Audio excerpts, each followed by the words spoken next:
오늘 본문 말씀 에베소서 4장 7절로부터 12절입니다. 4장 7절로부터 12절 우리 한 목소리로 함께 받들어 있도록 하겠습니다. 시작. 우리 각 사람에게 그리스도의 선물을 분량대로 은혜로 주셨나니 그러므로 이르기를 그가 위로 올라가실 때 사로잡혔던 자들을 사로잡으시고 사람들에게 선물을 주셨다 하였도다. 올라가셨다 하였은즉 땅 아래 낮은 곳으로 내리셨던 것이 아니면 무엇이냐? 내리셨던 그가 곧 하늘 모든 하늘 위에 오르신 자니 이는 만물을 충만하게 하려 하심이라.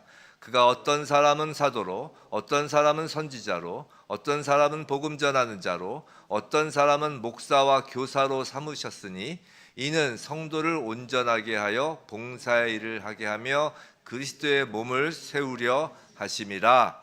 아멘.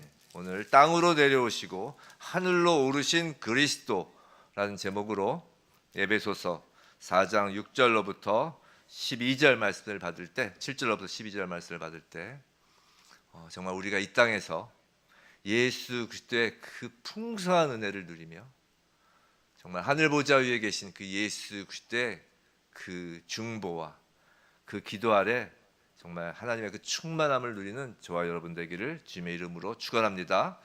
자, 산지교회 주일강단에서는 에베소서 말씀이 선포되고 있습니다. 강해 설교를 하고 있는데요. 오늘 처음 교회를 방문하신 분도 계신데 괜찮으실까? 좀 저어되기도 하시겠지만 괜찮습니다. 이게 하나의 말씀이기 때문에 강해 설교로 이어진다고 해서 그 앞전 설교를 안 들으셨다고 해서 전혀 문제될 건 아닙니다. 왜냐하면 제가 하는 게 아니라 성령님이 하시는 거기 때문에 그렇습니다. 아멘. 자, 지난주에는 성부, 성자, 성령 하나님, 즉 삼위 하나님을 통한 교회의 하나됨의 근거와 평안에 매는 줄로 성령이 하나 되게 하신 것을 힘써 지키라는 명령을 배웠어요. 교회의 하나됨은 우리가 하나 되려고 해서 되는 것이 아니라 성령이 하나 되게 하시고 우리는 그 하나 되게 하신 교회 한 몸을 힘써 지키라는 명령을 배웠어요. 그리고 하나됨을 지키기 위한 평안에 매는 줄, 이 평안에 매는 줄은 다름 아닌 겸손과 온유, 오래 참음과 서로 용납함이라는 사실도 알았습니다. 그런데 이 성경에서 강조하고 있는 이 하나됨, 통일에 관하여 오해할 수 있는 것이 여기서의 하나됨을 일률적인 것으로 잘못 생각할 위험이 있다는 것이에요. 그래서 사도 바울은 오늘 본문 7절을 그러나라는 단어로 시작해요. 이 번역 성경에서는 나타나고 있지 않지만 원어 성경에서는 헬라어로 우리나라 말로 그러나라는 말로 시작한다는 것이에요. 자, 7절 한번 다시 띄워줘 보실래요? 7절. 자, 우리 여기 앞에 그러나를 놓고 한번 읽어봅시다. 그러나 우리 각 사람에게 그리스도의 선물의 분량대로 은혜를 주셨나니라는 것이에요. 자, 사도 바울은 이렇게 그러나로 7절을 시작하면서 이 교회의 하나됨이란 어떤 조직적이고 획일적인 하나됨이 아니라는 것이에요. 다양성 속에서 이루어지는 하나됨이라는 것인데 이 다양성이 어떻게 그 통일성으로 이어지는 것인지를 이제 알려주려고 합니다. 자, 앞선 그 4절, 6절, 4절에서부터 그 6절까지 뭘 봤죠? 우리가 그 하나됨의 근거를 봤어요. 한 몸, 그죠? 한 성령, 한 소망, 또 한 주, 한 그리스도, 또 한 믿음, 또 한 세례, 또 한 아버지, 곧 만유의 아버지. 지금 하나가 몇 번 사용됐죠? 7번 사용된 거예요. 자, 하나를 7번 강조하고 곧바로 이어서 7절에서 우리 각 사람에게라고 한다고요. 자, 우리 각 사람에게, 이 말은 마치 그 하나됨을 파괴시켜버리는 것 같죠. 각 사람이니까요. 근데 그것은 통일을 파괴하는 것이 아닙니다. 우리 각자 자신의 위치를 상실해버리는 것이 아니에요. 우리는 여전히 개인적인 자아예요. 여러분 한 분 한 분은 개인적인 자아예요. 아주 개인적인 존재이면서 동시에 전체의 하나가 된다는 것이에요. 사랑하는 성도 여러분, 우리는 모두 그리스도 안에서 하나입니다. 자, 이 하나 어떤 의미일까요? 특별히 우리는 구원의 문제에 있어서 하나예요. 그리고 하나님의 자녀로서는 모두 하나입니다. 자, 이런 거예요. 모든 개개인의 그리스도인은 개개인의 그리스도인은 다른 사람들과 똑같은 방법으로 구원을 받아요. 사도 바울의 구원과 우리의 구원은 같은 구원이에요. 왜냐하면 구원은 오직 예수 그리스도의 십자가 사역으로 인한 것이기 때문이죠. 사도 바울의 회심과 우리의 회심은 다 같은 회심이에요. 같은 거듭남이라고요. 왜냐하면 회심, 거듭남은 성령 하나님만이 하시는 사역이기 때문이죠. 또한 하나님의 자녀로서도 우리는 사도 바울과 똑같은 하나님의 자녀입니다. 하나님의 권속으로서 우리는 아무런 차이가 없어요. 성별, 연령, 어떠한 차이도 없어요. 하나님의 자녀로서. 어떤 대가족이 있다고 합시다. 저만 해도 지금 딸이 셋이 있죠. 아들은 없는데 여하튼 아들 있고 딸 있고 그런 가족도 있죠. 그럼 그들은 모두 똑같은 자식이라는 것이에요. 제 세 딸은 저한테 다 똑같은 자식이에요. 그런 점에서 우리는 모두 하나이며 똑같다는 것이에요. 그러나 전에 말씀드렸죠. 일란성 쌍둥이도 다 다르다고요. 우리는 다 각각 개인적인 사람이라고요. 동일하지 않은 부동성을 갖고 있고요. 다양성과 변화성이 있어요. 이 다양성인데 통일을 깨트리지 않으며 통일성은 또 다양성을 배제하지 않는다고요. 이것이 그리스도의 교회가 세상에 드러나는 특별함이며 특별한 하나님의 영광인 것이에요. 그런데 이러한 다양성을 이야기하면서도 사도 바울은 이것이 소위 세상에서 말하는 다원주의나 가치 상대주의나 변질된 인권주의와는 전혀 다른 다양성임을 강조해요. 생각해 보세요. 세상 가치로서의 다양성은 갈등의 원인이 되기도 해요. 다르기 때문이죠. 또한 세상 가치로서의 다양성은 발생한 그 다양성으로 인하여 발생한 갈등을 그냥 방치하려는 이론이 될 수도 있어요. 이런 거예요. 우리가 개성을 강조하면서 타인을 인정하지 못하고 그래서 다름으로 인한 갈등이 생기죠. 근데 그 다름으로 인한 갈등을 해결하려고 하기보다는 다른 것은 소중한 것이요 라고 하면서 그냥 그 갈등을 당연시하고 오히려 바람직한 것으로까지 밀어붙이면서 조장하기도 한다고요. 세상은 화해를 말하는 것 같으면서도 사실은 더욱 높은 벽을 세우는 거예요. 그렇잖아요.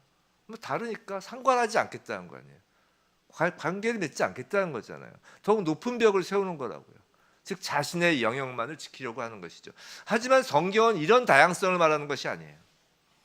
사도 바울은 이 다양성 속에서 통일성을 보증하는 원리를 이제 가르쳐 줍니다. 그것이 오늘 7절이에요. 우리 각 사람에게 그리스도의 선물의 분량대로 은혜를 주셨나니가 그것이라고요. 자, 주 예수 그리스도께서 친히 교회의 머리가 되시며 전체 교회와 각각의 지체들이 향유하는 여러 가지 다양한 은사의 제공자가 되신다는 것을 지금 말하는 것으로서, 즉 예수 그리스도로 인하여 다양성, 그 은사가 제공된다는 것을 말하면서 이것이 다양성 속에서 통일을 보증하는 원리다라고 하는 것이에요. 사도 바울은 이 예배에서 말고도 여러 곳에서, 특별히 고린도전서 12장 같은 곳에서 똑같은 원리를 설명하고 있죠. 거기서는 이제 성령의 은사라고 하죠. 그래서 한 성령으로부터 말미암은 성령의 은사들을 쫙 이야기하죠. 같은 내용으로 보시면 돼요. 오늘 에베소서와 성령을 보내주시는 분도 예수 그리스도시며 성령을 통하여 은사를 주시기 때문에 성령의 은사, 예수 그리스도의 선물, 은혜 같은 의미라고 보시면 됩니다. 자, 이제 본격적으로 그리스도 안에서 하나 됨을 위한 다양성으로서 사도 바울은 그 예수 그리스도께서 주시는 은혜의 선물에 관하여 말하려고 하는 것이에요. 그런데 그러려는 찰나 문맥이 딱 끊기는 거예요. 오늘 본문에서 8절과 10절, 8절부터 10절까지를 싹 빼고 한번 읽어보시기 바랍니다.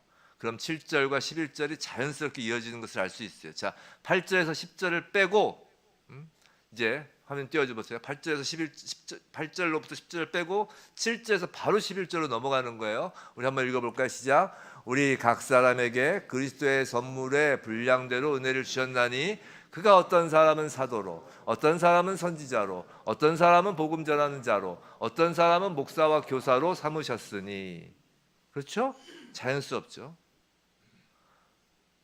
그런데 지금 사도 바울은 그리스도의 선물, 은혜, 이 7절의 이 단어를 기록하다가 갑자기 8절부터 10절 말씀 그 세 구절을 중간에 삽입구로 집어넣는 것이라고요.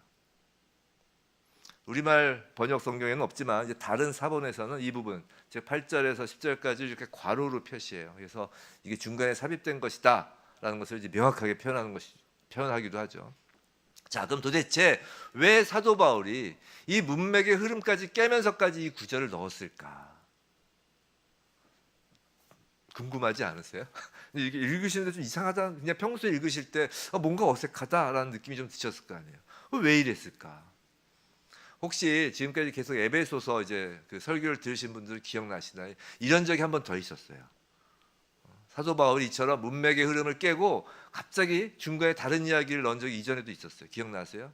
기억나신다. 슬픕니다. 한편으로는 희망이 솟습니다.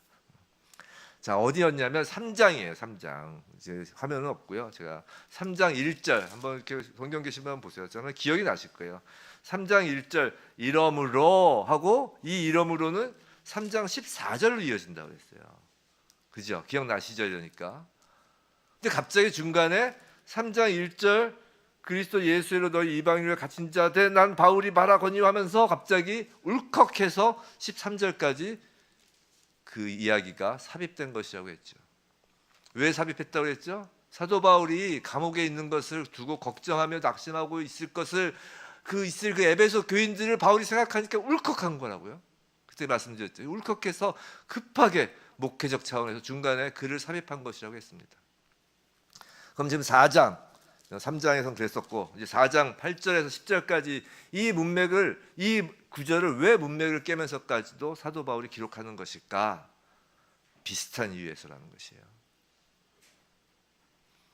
우리 각 사람에게 분량대로 은혜를 주신 예수 그리스도, 이 예수 그리스도를 생각하자마자 사도 바울의 마음에 깊은 감동이 임한 것이에요.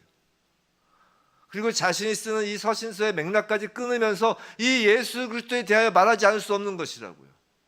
성령의 감동으로 예수 그리스도의 영광을 기록하지 않을 수 없는 것이에요. 성도 여러분, 여러분도 이와 비슷한 경험을 해보신 적이 있지 않으세요? 아마 다 어느 정도 있으실 거예요. 좀 신앙생활 하시는 분들. 뭐 예를 들어서 누군가 이제 이렇게 일상의 대화를 하다가 뭐 예수를 믿는 사람과 대화를 하든지 아니면 예수를 안 믿는 사람과 이렇게 대화를 하든지 뭐 일상의 대화를 하다가 중간에 뭐 우연히 뭐 종교 이야기도 하고 뭐 삶 속에서 교회 다니는 이야기도 하다가 자신도 모르게 막 예수 그리스도에 대해 막 침을 튀며 열변을 하고 있는 자신을 발견한 적이 있으시죠? 없어요? 아마 그런 적이 있을 거예요. 근데 어떤 분은 이제 교회를 다니면서도 이제 술을 마시는 분 계시죠. 저는 뭐 술 먹으면 구원 못 받는다는 얘기는 안 하니까. 근데 하여튼 술 드시다가 친구들과 술을 먹다가 갑자기 막 자기도 모르게 막 예수에 대한 막 열변을 타고 막 복음을 전했다는 분도 계시죠. 성도 여러분, 예수님 하고 이름을 부르면 나도 모르게 막 깊은 감사와 환희가 넘치는 경험을 한 적도 있을 거라고요. 그 이름을 부르는 것만으로도. 지금 사도 바울이 그런 것이에요. 그리스도의 선물, 그리스도의 은혜를 말하다가 예수 그리스도에 대한 깊은 감동에 빠진 것이죠. 그렇다고 해서 단순히 8절부터 10절까지의 구절이 이 전체 본문과 아무 관련이 없다라는 것이 아니에요. 오히려 그 성령의 감동으로 그리스도가 어떻게 교회의 머리가 되셨고 어떻게 모든 은사를 나누어 주신 분이 되시는 것인지, 어떻게 하나님의 아들이 이런 일을 행할 수 있는 특별한 지혜에 있게 되었는가에 대한 대답이 8절부터 10절까지의 구절이라는 거예요. 그래서 8절부터 10절까지의 구절은 그 사도 바울이 그 예수 그리스도 그 이름으로 인한 그 영광과 그 감사와 감격에 막 어쩔 수 없어 썼지만 단순히 그 감사와 감격, 그 감정적인 것이 아니라 왜 어떻게 예수께서 선물을 주시는 자의 위치에 있게 되었는지, 우리가 받는 그 선물이라는 것이 어떤 것인지를 지금 이야기하고 있는 것이 중요하다는 것이죠. 그래서 오늘은 7절과 문맥이 연결된 11절 부분을 이제 다음 주에 보기로 하고, 오늘은 이 중간에 삽입되어 있는 8절부터 10절까지의 말씀을 보려는 것이에요. 자, 8절 우리 한번 띄워줘 보세요. 8절 우리 함께 읽겠습니다. 그러므로 이르기를 그가 위로 올라가실 때에 사로잡혔던 자들을 사로잡으시고 사람들에게 선물을 주셨다 하였도다. 잠깐 띄워줘 보세요. 자, 사도 바울이 뭐라고요? 그러므로 이르기를 이란 말은 즉 성경에 이미 기록되어 있기를 이란 말이에요. 성경에 이미 기록되어 있기를 이라고 하면서 곧바로 뒤에 나오는 구절은 시편 68편의 말씀을 인용하는 것이에요. 자, 이제 내려주세요. 자, 무슨 말이냐면 주 예수 그리스도께서 교회의 지체인 우리에게 나누어 주신 은혜는 그러므로 이르기를 즉 성경에 기록되었던 것처럼 하나님께서 즉흥적으로 계획하신 것이 아니라 하나님이 오래전에 이미 계획해 놓으신 것이다 라는 것이에요. 이해가 되셨죠? 자, 시편 68편은 다윗의 시예요. 즉 이미 하나님께서는 지금 사도 바울이 이 서신서를 쓸 때로부터 1000년도 훨씬 전에 시편 기자인 다윗을 통해 예수 그리스도가 주시는 그 선물과 은혜를 보여주셨다라는 것이라고요. 여기서 우리가 알 수 있는 것은 소위 세대주의가 잘못되었다는 것을 알 수 있어요. 세대주의 좀 뭐 아시는 분도 계시겠지만 어렵지 않아요. 세대주의가 뭐냐면 이 안에서 그 안에서도 세대주의 안에서 여러 분파가 있지만 단순화해서 간략히 말씀드리면 이거예요. 역사를 시대별로 구분해서 하나님의 구원 방식이 각 시대마다 다르다고 가르치는 신학 이론이에요. 제가 이 말씀을 드리는 이유는 우리도 부지불식간에 이 세대주의적 발상을 할 때가 있다고요. 여기서 역사를 시대별로 구분하였다는 것이 잘못되었다는 것은 아니에요. 시대별로 구분할 수 있죠. 예를 들어서 역사 속에서 우리나라 삼국시대, 고려시대, 조선시대 이렇게 구분하거나 아니면 전체 인류에서 고대, 중세, 근대, 현대 이렇게 구분하거나. 자, 성경으로 보면 어떻게 구분돼요? 세대로 아브라함의 족장시대, 모세의 민족시대, 다윗의 왕국시대 그렇게 나눌 수 있고 그것이 잘못됐다는 것은 아니죠. 그런데 문제는 각 이 시대별로 구원의 방법이 다르다고 주장하는 것이 잘못되었다는 것이에요. 예를 들어 모세 시대는 율법으로 구원을 받고 예수 이후는 은혜로 구원을 받는다라는 식으로 말하는 게 잘못됐다는 것이에요. 우리 그런 생각 우리도 가끔 하잖아요. 구약 시대는 율법을 지켜야 구원받는 것이고 이제는 우리는 율법을 안 지켜도 은혜로 구원받는 것이고 마치 모세 시대는 율법으로 구원, 예수 이후는 은혜로 구원 이렇게 생각을 하는데 이렇게 생각하는 건 뭐냐면 어떻게 되는 거냐면 하나님께서 구약 시대 아브라함 족장 시대는 이 방법 썼다가 모세 민족 시대는 이거 썼다가 다윗의 왕조 시대는 이거 썼다가 이 방법 하다가 안 되니까 다른 방법 해보고 이런 방법 해보니까 또 안 되니까 다른 방법 해보고 그렇다는 식으로 주장하는 것이라는 거예요. 그래서 세대주의는 교회에 대한 것도 하나님께서 하나님의 왕국을 건설하시려고 예수 그리스도를 보내셨는데 유대인들이 예수를 배척하고 그 가르침을 받아들이려고 하지 않자 이거 안 되겠구나. 이제는 십자가를 통해 구원의 방법을 계획하고 교회를 세우시기로 결심하셨다라는 것이에요.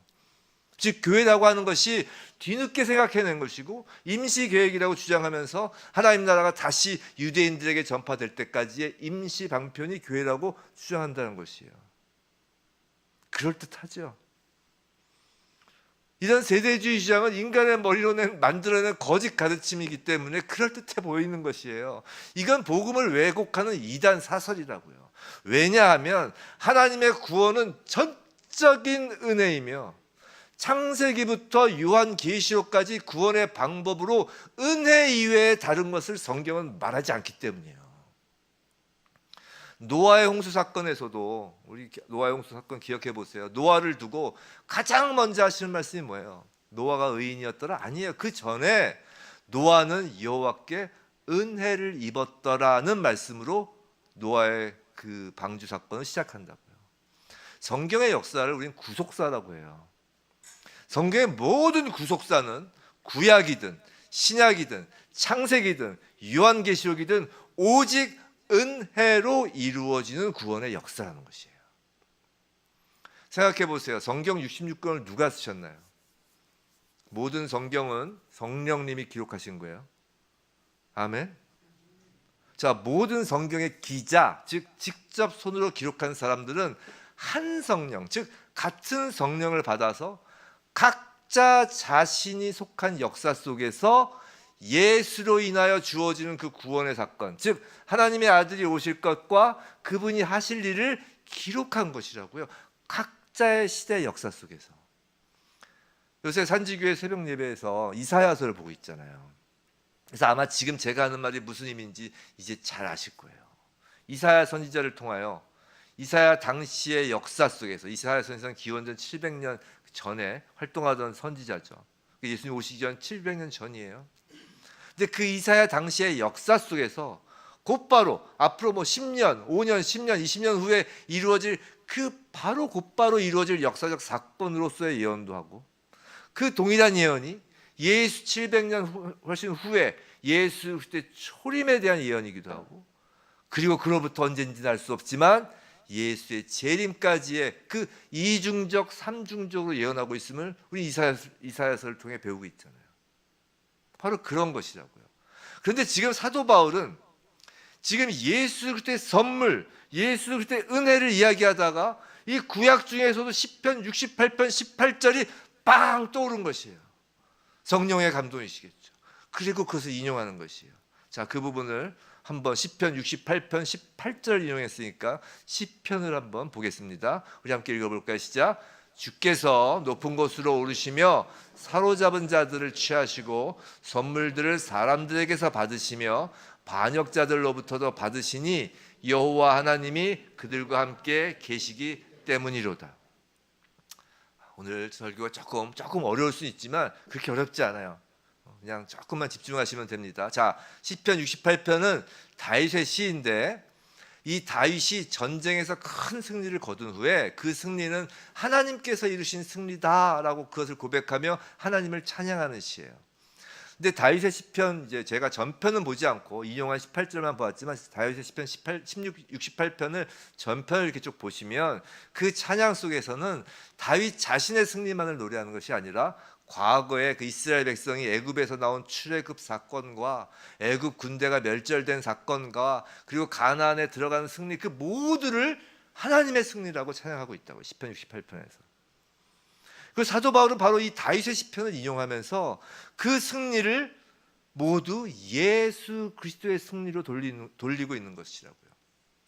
다름 아니라 지금 다윗의 시편에서 언급된 아까 그 여호와 하나님이 바로 예수 그리스도이시다라고 지금 사도 바울이 밝히고 있는 거라고요. 성도 여러분, 잘 아시는 바와 같이 수많은 이단이 예수가 하나님이심을 부인합니다. 하지만 예수는 하나님이시며 구약은 이것을 역사 속에서 나타난 사실로 예표하고 있는 거라고요. 어렵지 않죠? 자, 즉 시편 68편은 승리자 예수 그리스도의 모습을 보여주시는 것인데, 그 클라이맥스가 바로 읽은 68편 18절이라는 것이에요. 예수 승리의 클라이막스가. 다시 시편 68편 18절을 보세요. 한번 띄워줘 보세요. 한번 쭉 그냥 눈으로 한번 보세요. 이걸 장면으로 한번 그려보세요. 어떤 장면이 그려지세요? 이게 마치 이거는 전쟁에서 승리하고 돌아오는 계산 행렬을 그리는 거예요. 옛날 로마 시대 배경으로 한 영화 보신 적 있으시죠? 그러면 이제 시저가 이제 다른 나라를 딱 정복하잖아요. 로마로 이제 쫙 들어옵니다. 계산 행렬할 때 어떻게 들어오나요? 정복한 나라의 왕, 귀족들을 잡아서 끌고 오죠. 그죠? 그들의 재산까지 다 빼앗아서 마차에 싣고서, 전리품이죠. 근데 마차 위에서 시저가 그 전리품을 막 거리에 환영하러 나온 시민들에게 전리품을 던지며 나눠주는 모습이에요. 그것을 지금 연상할 수 있는 거예요. 그런데 시편 68편 18절과 오늘 본문 에베소서 4장 8절에서 인용된 구절이 조금 다른 부분이 있는 것을 발견할 수 있어요. 뭐냐면 잘 보세요. 시편에서는 선물들을 사람들에게서 받으시며 반역자들로부터도 받으시니라고 하는데, 에베소서에서는 반대로 사람들에게 선물을 주셨다라고 한다는 것이에요. 즉 받았다와 주었다가 다르게 표현되어 있다는 것이에요. 그래서 여기에 대해서는 많은 논문과 이론이 있지만 그것을 다 말씀드릴 필요는 없고, 모르셨죠? 이걸 풋노트 밑에 보면 시편 68편 18절 이렇게 되어 있지만 그걸 이렇게 읽으시면서 그거 찾아보신 분, 찾아보셨으면 이상한데? 생각이 들으셨을 거예요. 여기는 좀 많은 이론이 있어요. 근데 그걸 다 알 필요는 없고 제가 그냥 어렵지 않게 본문을 이해하는 데만 필요한 부분만 알려드릴게요. 자, 먼저 시편에서 사로잡은 자는 세상 권세를 쥐고 있던 공중 권세를 잡은 자예요. 즉 사단 마귀를 의미하는 것이에요. 즉 예수 그리스도는 이 땅에 내려오셔서 사단 마귀를 멸하시죠. 그리고 그 사단 마귀에 사로잡혔던 사람들, 즉 반역자들에게서 그들이 가졌다고 생각하는 세상 그 권세들을 빼앗으신다고요. 근데 본래 모든 힘과 권세는 하나님께 속한 것이잖아요. 사실 빼앗은 것이라기보다 원래 주인에게 돌아간 것이에요. 여하튼 이런 의미에서 시편 68편 18절에서는 받았다라고 지금 표현하는 것이에요. 근데 시편 68편의 맨 마지막 구절은 이렇게 끝나요. 시편 68편 35절. 이게 시편 68편의 맨 마지막 구절이에요. 35절. 한번 읽어볼까요? 시작. 하나님이여 위엄을 성소에서 나타내시나이다. 이스라엘의 하나님은 그의 백성에게 힘과 능력을 주시나니 하나님을 찬송할지어다. 자, 하나님께서 성소에 나타나세요. 즉 주님은 교회에 나타나셔서 그의 백성, 즉 교회에게 뭘 주신다고요? 힘과 능력을 주신다고 하신다고요. 이제 좀 이해가 되셨어요? 받았다는 말과 주었다는 말은 다른 것이 아니고 받았기에 주었다는 것이에요. 지금 사도 바울은 예수 그리스도의 선물, 예수 그리스도의 은혜를 생각하면서 시편 68편에서 예표되는 왕이신 예수 그리스도를 떠올리는 것이에요. 그래서 교회와 개개의 성도들에게 선물을 나누어 주시는 모습을 전쟁에서 승리하시는 왕의 모습과 이렇게 오버랩하는 것이라고요. 예수 그리스도께서 우리의 원수들을 정복하려고 세상에 오셔서 원수들을 패배시키고 전쟁을 마친 후에 이 모든 포로들을 이끌고 하늘로 올라오사 그의 환호하는 백성인 우리들에게 선물들을 부어주시는 광경을 사도 바울은 우리에게 설명하고 있다는 것이에요. 그런데 사도 바울이 시편 68편에 특별히 주목하고 있는 부분은 사실 선물보다도 올라가셨다라는 단어예요. 그래서 시편을 인용하면서 사도는 자신이 떠올린 그 시편 68편 18절에 대한 해설을 자신이 직접 덧붙이는 것이 그것이 9절 10절이에요. 9절 10절 우리 한번 함께 읽어봅시다. 시작. 올라가셨다 하였은즉 땅 아래 낮은 곳으로 내리셨던 것이 아니면 무엇이냐? 내리셨던 그가 곧 모든 하늘 위에 오르신 자니 이는 만물을 충만하게 하려 하심이라. 자, 이것은 시편 68편 18절을 두고 사도 바울이 해석한 것이에요. 자, 9절은 원어에서는 그런데라는 말로 시작해요. 아까는 그러나로 시작했죠. 그런데, 자, 그런데 이런 거예요. 자, 그런데 시편에서 올라가셨다라는 말은 결국 그 전에 내려왔었다라는 것을 전제로 하고 있는 것이 아니냐라고 이렇게 반문하면서 사도 바울은 이 땅에 내려오셨던 예수 그리스도가 바로 시편의 그 하나님이다라는 것을 지금 말하고 있는 것이에요. 그리고 그것을 내려온 것을 강조하고 있는 것이죠. 자, 여기서 땅 아래 낮은 곳이라는 표현을 두고 그래서 어떤 사람들은 이제 지옥을 의미한다라고 말하기도 하지만 그런 것이 아니라, 자, 9절을 보시면 모든 하늘 위, 이것은 하늘에서도 가장 높은 곳을 강조하는 것인 것처럼 땅에서 가장 낮은 곳이라는 것은 땅에서 가장 낮은 곳, 가장 낮은 신분으로 오신 사실을 지금 강조하는 것이에요. 즉 모든 하늘 위는 하늘에서 가장 높은 하나님 보좌 우편을 상징하는 것이고, 땅 아래 가장 낮은 곳은 땅에서 가장 낮은 신분으로 오신 것을 강조하는 것이라고. 즉 예수님의 성육신을 말하는 것이에요. 자, 그럼 10절은 무엇을 말하는 걸까? 자, 9절이 예수님의 성육신이라면 10절은 당연히 예수 그리스도께서 승천하셔서 하늘의 가장 높은 곳 하늘 보좌 우편에 앉으신 것을 말하는 것이에요.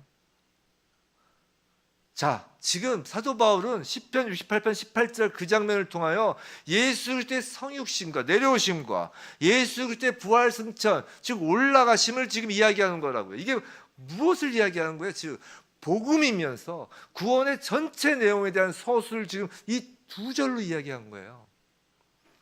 사도 바울이 시편 68편 말씀을 인용한 참뜻은 주께서 어떻게 그 놀라운 승리를 쟁취하시고 어떻게 구원의 사역을 완성하시고 지금 교회 안에 있는 그의 백성들에게 어떻게 선물을 나누어 주고 계시는가를 강력하게 말하는 것이라고요. 이해가 되셨어요? 자, 성육신이 뭐예요? 지금 복음을 이야기하는 것이에요. 지금 사도 바울은 성육신이 무엇인가요? 우리의 모든 죄를 대신하여 우리를 대표하여 죽으시기 위해서 인간으로 오신 사건이에요. 자, 죄의 삭은 사망이라, 자, 어떤 죄라도 다 죽는다는 것이에요.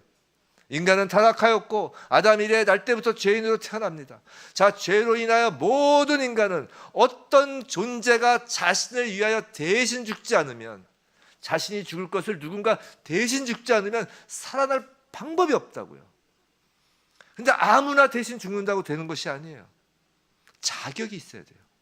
우선 어떤 자격이 있어야 되냐? 태초의 아담부터 역사가 종말할 때까지, 즉 역사 속의 모든 인류의 죄를 대신해야 돼요. 그렇기 때문에 영원성을 가지고 있어야 돼요.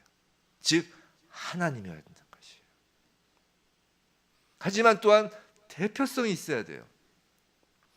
자, 사람의 죄를 대신하기 위해서는 사람을 대표하는 사람이어야 한다는 것이요. 예를 들면 고려 시대에는 군인들을 징병하는데 이걸 면하려고 이제 돈 주고 다른 사람을 대신해서 군대에 가게 하는 제도가 있었다는 것이에요. 여러 사람의 돈을 모아가지고 이제 한 명 대표로 보내는 것이에요. 그런데 자, 돈을 주고 원숭이를 사서 사람을 대표해서 군대에 보낼 수 없잖아요.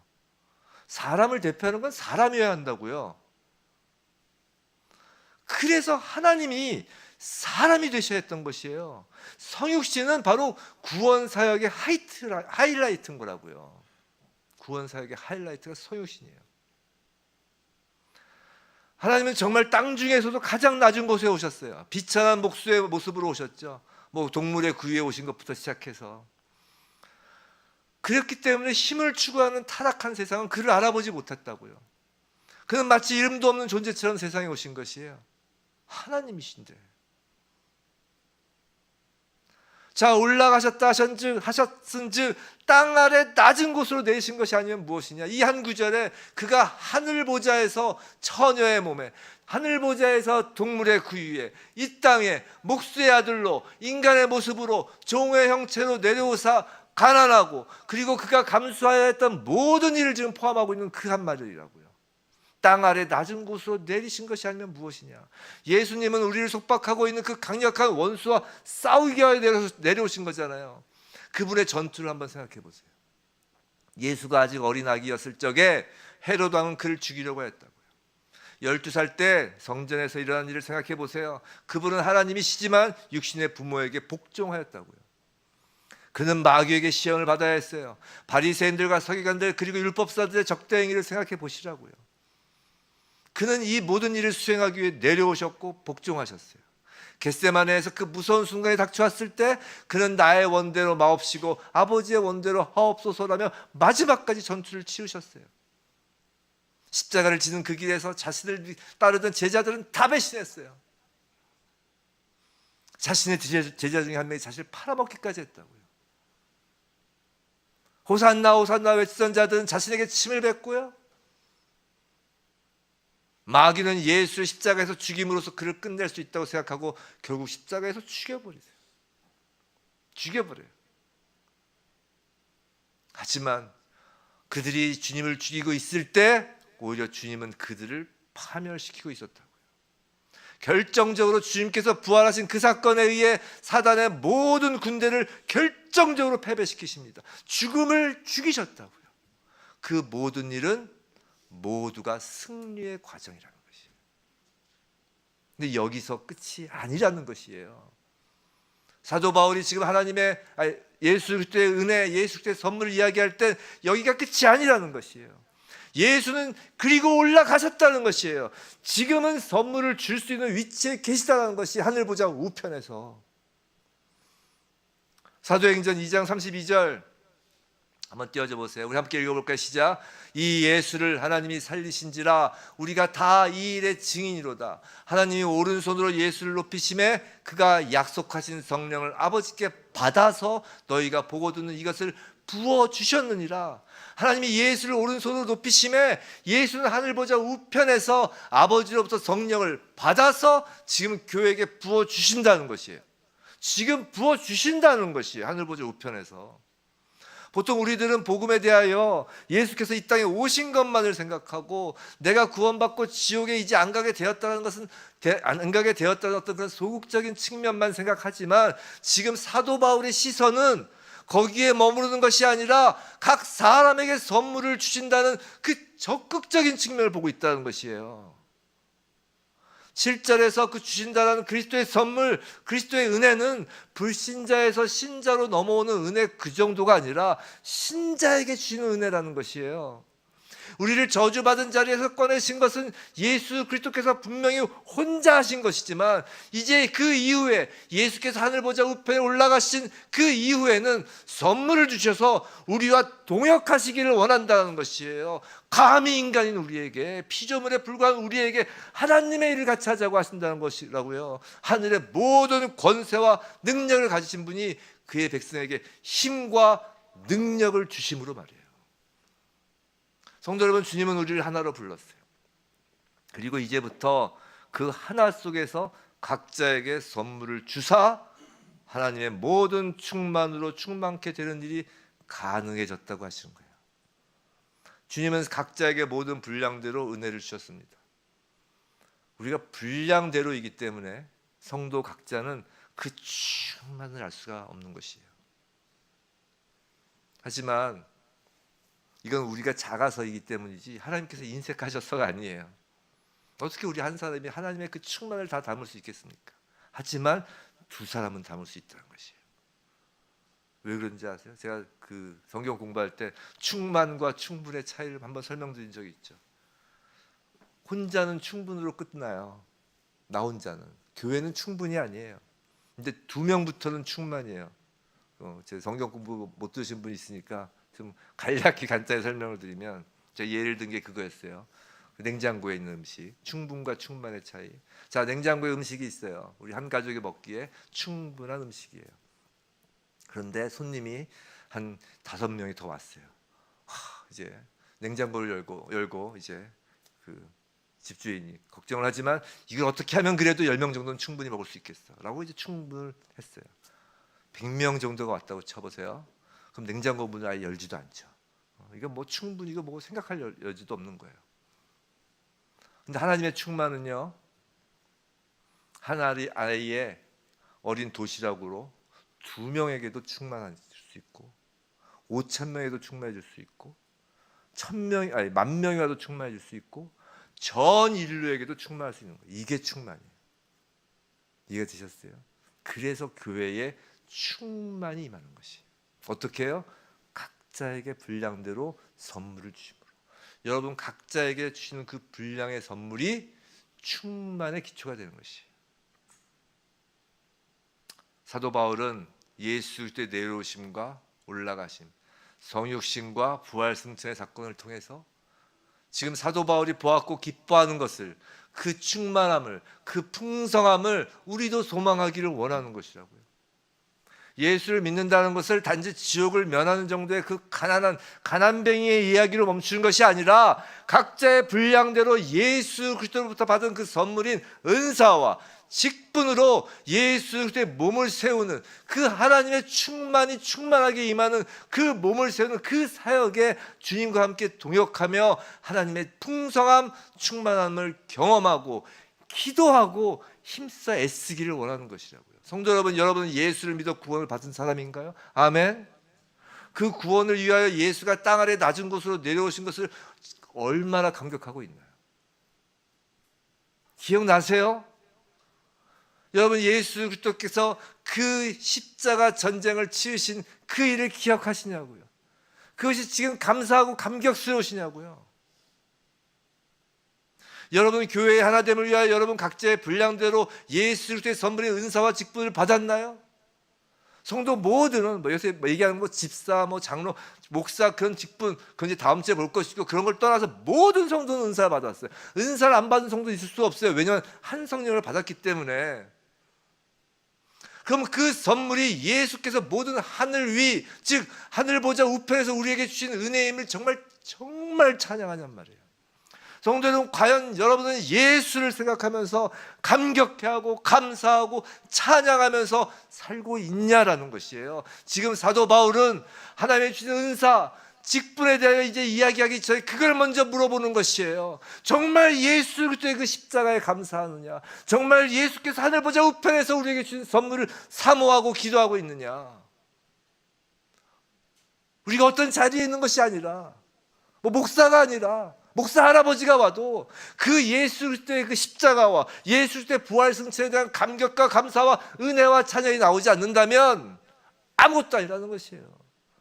처음부터 다시 해야 된다는 것이.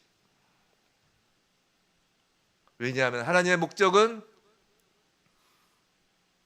우리의 모든 삶의 순간이 예수 그리스도의 그 내려오심과 올라가심과 연결되어 만물의 충만으로 이어지는 것이 하나님의 목적이기 때문이라는 것이에요. 성도 여러분, 신앙생활 멋지게 하고 싶지 않으세요? 그 멋지게가 저의 힘, 저의 능력으로 될까요? 아니에요. 신앙생활은 우리 힘으로 하는 것이 아니에요. 예수 그리스도, 오직 예수 그리스도를 통한 선물과 은혜로 신앙생활을 하는 것입니다. 목사이든 장로이든 집사이든 형제 자매이든 꼭 그런 직분이 아니든 가르치는 은사든 지식의 은사든 지혜의 은사든 신유의 은사든 믿음의 은사든 그 고린도전서에 나오는 그 모든 은사든 돈을 버는 은사든 무엇을 고치는 은사든 여러분들이 세상 각자 여러분들이 갖고 있는 그 직업과 소명토와 지금 처한 곳에서의 모든 것이 하나님의 은사로 주어진 것으로 그 안에서 그것을 통하여 예수 그리스도의 내려오심과 올라가심이 연결될 때 하나님의 충만함이 임하는 것이 멋있잖아요. 사도 바울이 본 것을 우리 모두가 보기를 원합니다. 부디 예수 그리스도의 그 땅 아래 낮은 곳으로 내려오심과 하늘 위에 오르심이 정말 날마다 우리 각자의 삶에서 경험되고 그 경험으로 하나 되게 하신 것을 힘써 지키는 그 은사로 발현되는 산지교회, 소자교회, 하나 되는 교회이길 주님의 이름으로 축원합니다.